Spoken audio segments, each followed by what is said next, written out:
बिल्लों से सर निकाल कर जानवर भी अल्लाह का नाम पुकार रहे होते हैं। और उस शख्स से बड़ा बदनसीब जमाने में कोई नहीं है कि जो अल्लाह के हुजूर झुकना नहीं जानता, जो अल्लाह के हुजूर जो है वो इबादत का सर नहीं रखता। तो इरशाद फरमाया या अय्युहन्नासु उबुदू रब्बकुमुल्लज़ी खलक़कुम वल्लज़ीना मिन क़ब्लिकुम। इंसान के दिल में ख्याल आता है कि मेरे तो वालिदैन ने मुझे पैदा किया, तो फरमाया अब बताओ तुम्हारे वालिदैन को किसने पैदा किया? अगर कहो कि उनके वालिदैन है तो उनको किसने पैदा किया, फिर उनको किसने पैदा किया? बात हजरत आदम अलैहिस्सलाम तक चली जाएगी, फिर हजरत आदम अलैहिस्सलाम को किसने पैदा किया?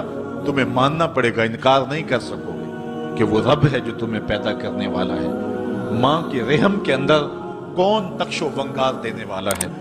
किसने गोश्त के लोथड़े को बोलना सिखाया है? किसने चश्मखानों के अंदर रोशन चिराग रख दिए हैं? और किसने सर के अंदर एक नशीद और रोशन दिमाग रख दिया है?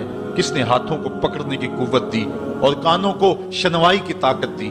और किसने जो है वो सूंघने की कुव्वत और कुव्वत शामा नाक के नथनों के अंदर रख दी? कौन है जो टांगों में जोर पैदा करता है? कौन है जिसने छाती को ताकत दी? कौन है जिसने इंसानियत को हसन तकवीम बनाया?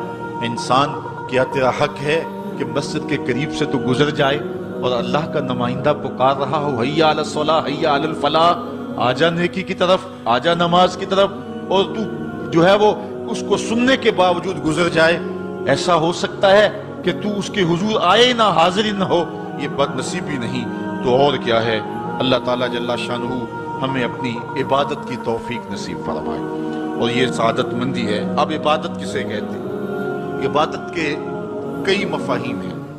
एक आम मफहूम इबादत का पूजा और परस्तश करना है, और ये अल्लाह के अलावा किसी का हक नहीं है। अल्लाह ही की पूजा की जाए और कोई इस बात का इस्तेहकाक नहीं रखता कि उसकी पूजा पाठ की जाए। एक खुदा को पूजेंगे। दूसरा इबादत का मफहूम ये है अताअत व फर्मा बरदारी। बंदे के लिए जमाल और हुस्न ही बंदगी है। वो अल्लाह के हुजूर अपना सर झुकाए इस तरह कि जो उसका हुक्म है उसको बजा लाए, वहां से सर न फेरे और उसमें अपनी अकल, अपनी समझ, अपने फहमो इदराक के घोड़े न दौड़ाए, बस उसके हुक्म को हर सूरत के अंदर कबूल करे। और तीसरा मफहूम जो है वो बंदगी और गुलामी के माना में, बंदगी और गुलामी के माना में इबादत है कि बंदा उसका जो है वो इस तरह गुलामी का हक निभाए जिस तरह गुलाम को आका की किसी बात पे कोई इतराज नहीं होता। तो हजारों आका अल्लाह ताला जल्ला शानुहु के जो है वो फरामीन उसके पाबंद हैं, और बंदा उसका क्यों पाबंद ना हो? जिनको दुनिया आका मानती है वो भी उनके हुजूर खड़े हुए हैं, तो फिर उसकी बात को किस अंदाज से बंदा टाले। और आज इस दुनिया के अंदर आप कहीं मुलाजमत करते हैं, 8 घंटे की ड्यूटी देना होती है। उन 8 घंटों के अंदर आपका मालिक आपको बुलाए, सिर्फ 8 घंटों में एक आर्जी मिल्क आपके ऊपर रखता है, तो आप दौड़ के जाते हैं कि नहीं जाते? आपके मेहमान भी आपके पास बैठे हों और आप चाय भी उनको पिला रहे हो, लेकिन बास बुला ले आपको और वो घंटी दे, तो आप बेल पे सबको छोड़ के भागते हैं कि नहीं भागते? मेहमानों से भी माजरत करते हैं, मुझे बास ने बुलाया, आप दौड़ते जा रहे हैं। यार, एक दुनिया का बास बुलाए तो मेहमानों को छोड़ के, चाय को छोड़ के, मुरगन गजाओं को छोड़ के, सबको छोड़ के भाग जाते हैं। और रब का नुमाइंदा पुकारे हय्या अलस सलाह और हय्या अलल फलाह, जो बंदा उसके हुजूर न जाए, कितना बड़ा बदनसीब है, कितनी बदनसीबियां उसका मुकद्दर हैं कि जो उसके हुजूर। लेकिन ये अल्लाह ताला जल्ला शानुहु की रहमत की अमूमियत है। अगर आज 8 घंटे के लिए आप कहीं ड्यूटी करते हैं, वो आपको आवाज दे और आप ना जाएं, तो वो आपकी नौकरी खत्म कर देगा, आपको सख्त सजनश उसी वक्त करेगा या फिर आपको फारिग कर देगा। लेकिन अल्लाह ताला जल्ला शानुहु उसकी नाफरमानी पे नाफरमानी करते रहे, कभी उसने रिज़्क़ के दरवाजे बंद नहीं किए, बल्कि जो नहीं मानते उनको और ज्यादा दे रहा है, क्योंकि उनका हिस्सा सिर्फ दुनिया पे ही है ना, आखिरत में तो हिस्सा ही कोई नहीं है। बल्कि फरमाया अगर मुसलमानों की दिल जोई का लिहाज न हो तो मैं काफिरों के घरों की सीढ़ियां भी सोने और चांदी की बना दूं। लेकिन ये कहेंगे हमें तो ज्यादा ही रगड़ दिया गया है, चूंकि इन्होंने दुनिया को देखा है, आखिरत अभी देखी नहीं है। वरना जो इनके लिए आखिरत में रखा गया है, दुनिया की कोई शय इनके नजदीक हैसियत ही ना रखे।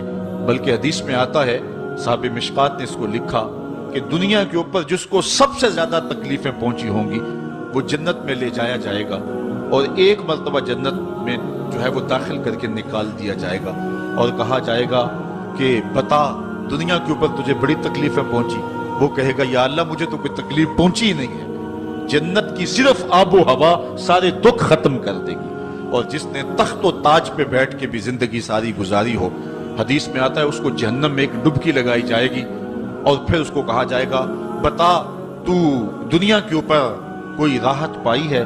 وہ کہے گا مالک دنیا کے اوپر میں نے کوئی سکھ دیکھا ہی نہیں ہے۔